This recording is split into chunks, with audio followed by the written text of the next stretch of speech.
জলকষ্ট ছিলই, এবার জীবন নিয়ে টানাটানি হাওড়ার বেলগাছিয়া ডাম্পিং গ্রাউন্ড সংলগ্ন এলাকার বাসিন্দাদের। শুক্রবারের পর শনিবার সকালেও বেশ কিছু জায়গায় নামল ধস। ৩০টিরও বেশি পরিবারকে পার্শ্ববর্তী একটি স্কুল ও ক্লাবে জায়গা দেওয়া হয়েছে। ৩ দিন ধরে নেই বিদ্যুৎ, নেই জল।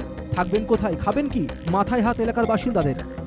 8 বছর হচ্ছে, ফাটতে লাগলো, খুব এখানে নালি ছিল, পার্ক ফাঁক সব ছিল, পুরো ফেটে উঠে গেছিল। সবাই বলা হয় যে কিছু প্রতিবাদ করেনি, তা আমরাও চুপ করে গেলাম। এখন সমস্যা, আমরা কাঁচরা গাড়িটা যেতে দিচ্ছিলাম না। হ্যাঁ, এটা কেটে আমরা চাইছি, এটা কেটে সরাবে, তারপরে আমরা কাঁচরা গাড়ি যেতে দেবো। জায়গাটায় রয়েছি, গতকালকে রাত্রের দিক থেকে এই জায়গাটিও কিন্তু উঠতে শুরু করেছে। অর্থাৎ নিচের দিকের পোর্শনটা আমি একটু দেখাবো, যে বাড়িটি রয়েছে সেই বাড়ির সমান জমিটি ছিল এবং সেই জমিটি থেকে অনেকটা উঁচু হয়ে গিয়েছে অন্যান্য জায়গা। ফলে এখানকার যারা বাসিন্দা রয়েছেন তাদেরকে এখান থেকে সরে যাওয়ার জন্য বলা হচ্ছে প্রশাসনের তরফ থেকে, কিন্তু তারা কোথায় যাবেন এখনো পর্যন্ত তারা জানেন না।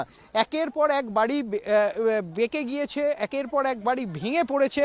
এখন কোনো ব্যবস্থা হয়নি, এখন এমনি যার তার বাড়িতে আমরা রেখেছি, সারা রাত এইখানে আমরা বসে কাটিয়েছি। এই জায়গাটাও তো উঁচু হয়ে গিয়েছে। তো উঁচু হয়েছে, কিন্তু এই দিকটায় তো তবু বসা যাচ্ছে, কিন্তু বাড়িতে তো একদম থাকা যাচ্ছে না। কি করবে, বাড়িতে থাকতে পারছি না বলে এইদিকে উঁচুতে বসে আছি সারা রাত।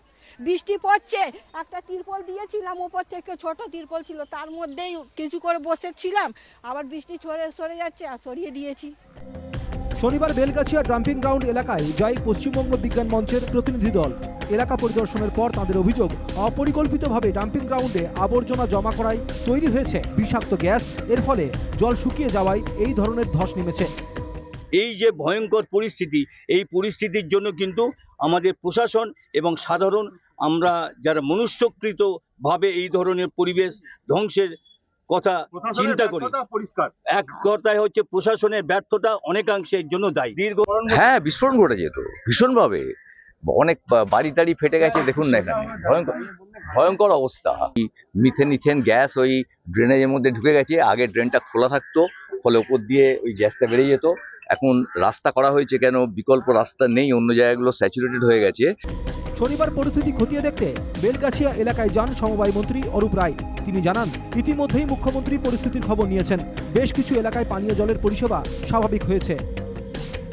জলেরও সমস্যা হয়েছে। জলের সমস্যাগুলো একদিকে শিবপুর, মধ্য হাওড়া, শালকিয়া সমস্ত জায়গাতেই সমস্যা হয়েছে। সেই জায়গাগুলো দুটো জায়গা রেস্টোর হয়েছে আপাতত। মধ্য হাওড়া রেস্টোর হয়েছে, শিবপুরটা রেস্টোর হয়েছে, শালকিয়াটা এখনও ক্লিয়ার হয়নি।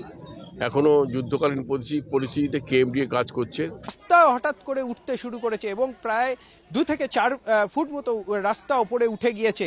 ফলে যথেষ্ট আতঙ্ক বাড়ছে এখানকার সাধারণ মানুষদের। ক্যামেরায় সুরজিৎ মণ্ডলের সঙ্গে ইন্দ্রনীল ঘোষ ও অর্পণ সিংহর রিপোর্ট, NK TV, হাওড়া।